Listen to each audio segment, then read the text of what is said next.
We alluded to it, France were brilliant in their 4-1 victory against Norway. Quite a few changes for the Norwegian side, but still France went pretty much full strength, and boy, did they put on a show in the first half. Dembélé with a hat-trick, Doué late on, as France beat Norway by 4-1. Frank Leboeuf is with us. Frank, France are good. Seems to be very good, you know, and well, I was at first I was very surprised that Didier Deschamps or Guy Stéphane, his assistant, decided to put the first team, except some players like Lacroix instead of Saliba, and maybe Rabiot for Koné. But otherwise, the forward lines was the best, and I thought Didier Deschamps will rest like Norway did with Haaland, Odegaard, and Solot. But he decided to put the first 11, and it worked. It worked very well. At the first second, where we saw Mbappe hitting the crossbar, and then France showed their strengths, and especially Ousmane Dembélé. I'm very happy for him. He scored a fantastic hat-trick. He showed that he hasn't got a problem. Yeah, his only problem, he doesn't know which foot is the best for him, which is unbelievable. But the guy is so good. He had a forced chance to score, but I think in his mind he said, well, maybe 3 is enough. I'm going to try to give an assist for the 4th, but he missed the pass, and France didn't work. But really, amazing performance. Yes, the rotation from Norway says a lot. Maybe the guy's going to talk about it and see if it had an effect on the result. But overall, France wanted to stay on the East Coast, and that was the point. That's what they're gonna happen, because they're gonna play in New York the next game. Dembélé sensational in that first half. Blimmin' heck. Luis Enrique's done a great job with him, hasn't he? Yeah. And that's transferred into the national team, his confidence. This player that was at Dortmund and Barcelona and who was very inconsistent and who had his disciplinary issues in terms of being late for training and the attitude, and he goes back to France, and you think, right, what version is going to go back to France? Somebody that's just sort of had enough and he wants to go home to his home country and take it easy? Or is it a guy who goes back to his home country, gets in with a manager who gets in his head that he needs to work hard and everything else will come? And he's been sensational, obviously Ballon d'Or winner, but what he's done in terms of consistency of performance for club and country has been something that that Dortmund, but certainly Barcelona, wanted to see, but never really did. But PSG and France are now seeing that. And you could argue that he is as important, it's incredible, as Kylian Mbappe. Yeah, that attack that France have, to have Dembélé in your Arsenal, to have Mbappe, we saw what Elise did again today. This team is something else. Well, and that's the scary part about France, that we're talking about Ousmane Dembélé, the current Ballon d'Or winner, and he may not be their best player. We're talking about Kylian Mbappe, who may end up winning the Golden Boot in this tournament, and he may not be currently their best player. Michael Olise seems to be their best player right now. And so when you think about France and you think about what they're able to do and the talent that they have in the attack, it's elite. We throw this word of elite out and world-class to describe certain players. No, this guy, really, they are world-class, and really they're elite. And let's just say that they're having an off night.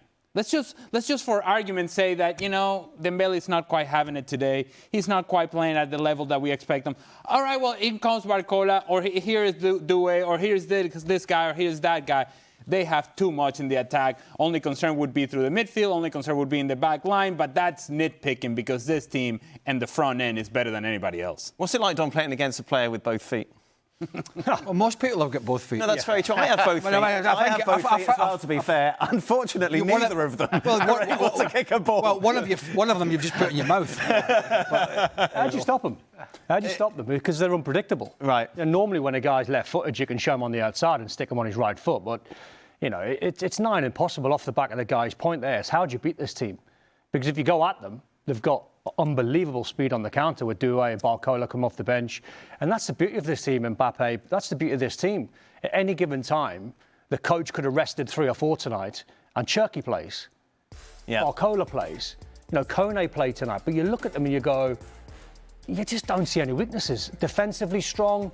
Maybe there might be a tiny bit of a chink if they... Well, they did concede a goal against Norway's second string and a penalty as well. So that's definitely something. Maybe, but they could have won the game by 5 or 6. Right. Because me and Ali we were watching the first half, and the chances that they had, they were trying to take the mickey with some of the finishes early on. Kone tried a little stud roll. Doué tried a little chip over the goalkeeper that was never ever on.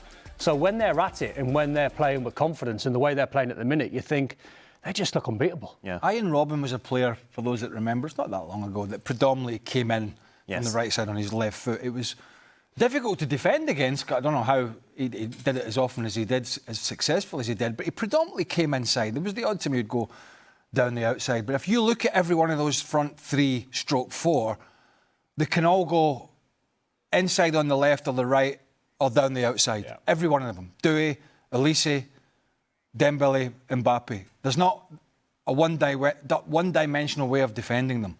And Don mentioned Barcola and Ryan Cherky. Ryan Cherky, and Barcola's a brilliant player as well, more of a wide player, but Ryan Cherky did some, not always consistent, but did some magical things at Man City last season. And he must be sitting there thinking, I'm actually really not that very good. I don't know, Cherky seems to quite like himself. Well, I know he's very confident in himself, but he is, probably 5th choice? Yeah. Maybe 5th, 6th choice. Elise makes the game look easy, doesn't he? Elise, when you watch him play. When you watch him play, the subtle touches that he's got and the skill that he's got and how he makes the game look easy by finding positions but elegant on the ball at the same time. Yeah. You know, the lads behind him, in front of him, wide, they can all get their goals, but he stands out because he's silky and he's smooth. He glides. Yeah, he does. Frank, just a word on Dembélé. I didn't realise how poor his record was with France when it came to goal scoring until I saw the stat, which I've completely forgotten. But it wasn't very good. Lots of Dan. There's the 2 feet. I know he's got 2 feet. That's important. But he hasn't shone for France as he has, as Craig said, for PSG in that Ballon d'Or year. Yeah, it's true. I think he scored overall 11 goals for France with the hat-trick today. But it's true that he couldn't find his positioning, and everybody say, well, he should play on the number 10, he should play on the right side, but now you have Olise, but he should play a striker, but you have Mbappe. So you have to put the Ballon d'Or where you have an empty space, which is incredible and says a lot about that forward line. But it's true that I've found, for like a year, that he had a complex of inferiority towards Kylian Mbappe. We couldn't see him. And as soon as he scored the last game, I found something changing in his mindset, and that he was ready to step up and to be one of the leaders, because you have lots of leaders in that team, and he showed it today that he's freed from that complex of inferiority, that it doesn't matter anymore for him, which is another threat for the opponent. But yeah, I mean, the guy is amazing. He stepped up since Barcelona, and Craig alluded it. Coming to Paris Saint-Germain, working with Luis Enrique, becoming the Dembélé that we know now, but even becoming the leader that I've never expected from him. He was an artist, he was a fantastic player, but the consistency that he showed and the power that he has, saying the word that he said, that if I'm not running back, if I don't get back into position, the coach won't put me. It says a lot about what he wants to achieve and how he thinks the collective is important. Great player. His game now has effectiveness and efficiency, which he did not have at Borussia Dortmund and certainly did not have at Barcelona. The talent was always there for Ousmane Dembélé, but he was the almost guy. The guy that would cut to the inside and he's about to shoot and you think that he's going to put a top corner and no, it goes just wide. Yeah. Oh, he was that guy. And he has now become the guy who scores a hat-trick in a World Cup. And from the graphic that we just saw, a guy who's very consistent in putting the ball in the back of the net in the same spot. I drew that myself. Yeah, well, like very nicely done. Yeah, I know, very necessary. Yes, absolutely. Well, you were doing that while forgetting your stats. What stats? Exactly. Well, he's got to take the next step now. And I hear you say, what's the next step? Well, he's won the Champions League. He's won the Ballon d'Or. He's won Ligue 1. He's won the Ballon d'Or. He scored the hat-trick in a World Cup. But it's at the knockout stages against a team who've mailed it in with the team selection because they know they're not going to win the World Cup, Norway, but they want to go as far as they can, so they chose to rest players. But his next step is, when France get to the quarters and the semis and maybe beyond to the final, to take that kind of performance from the group stages and from what he does for PSG and take it into a World Cup semi-final or a World Cup final and produce it then. That's the next step for him. That's going to put him on another pedestal. He's already quite a way up that ladder, but that's going to put him... If he can deliver that, then that's going to put him right up there amongst the greats of French football who have done it at that time, at that level, at that most important point of the competition when you're playing elite level teams. And he can do it. There's not a question he can do it. It's just whether he will not. And we saw it against Senegal. We saw it today, Frank. A little bit of vulnerability at the back. Well, Maignan, because I know Craig, criticized Maignan the first game, saying that he wasn't good, and I think Maignan proved today that he was very important, stopping a penalty. He had a couple of saves as well. He secured the defense, but there were some changes. Even Konate came for the last 15 minutes. I think we know that the pair at the back is Upamecano with Saliba. So Saliba didn't play today, so I'm not that worried. I found Tchouaméni very good, helping the defense as well. I'm always concerned about the two flanks with the two the left back and the right back. For me, Koundé is not at his best. Question mark about the Hernandez brothers. I'd rather go with Dean. Still have some question mark about that, but overall they work together. It's what I like. They like to compensate. They like to work hard. Tchouaméni, Rabiot, they help the defense. And I saw Kylian Mbappe running back, tracking back today, getting the ball back. So everything is perfect. So far, expect the heat wave that we have in Paris and in north of France. Otherwise, perfect. Have I got a twin brother? I don't know. Did you ever go? You have a go at most people. So I don't know. I mean, I know there's been a lot of games, but I don't remember having a go at the French goalkeeper at match day. Anyway, I'm over it. What did you make of Norway fielding the second string? Now, remember, going into this, Norway could have still won the group if they beat France. They named their second string side without the likes of Haaland or Odegaard.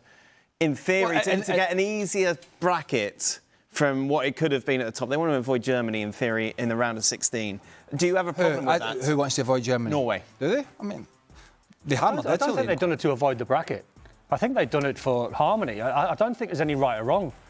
Same as when you have the chat with America. When you've qualified, you've earned the right to make as many changes as you've got. America hadn't topped the table. America had topped the tables. Norway hadn't. Yeah, but when you've got a 26-man squad, and this is the debate, it's do you want momentum? Do you want to try and beat France and make a bit of a statement? Or with a 26-man squad, do you want to bring harmony into that? Because I can't imagine being away for 5 weeks and not getting a minute and not getting a game. That wouldn't make it's not you the Club feel World good. Cup. No, but it wouldn't make you feel Remember good. that crap? It's not that. It's a World Cup. Had to go at that. It's not about. It's not about. Of course it is. No, it's not. Of course it is. It's not. It's not. So you're away for 5 weeks and you're on the bench and we're all playing. You're gasping for a minute and you can't get on.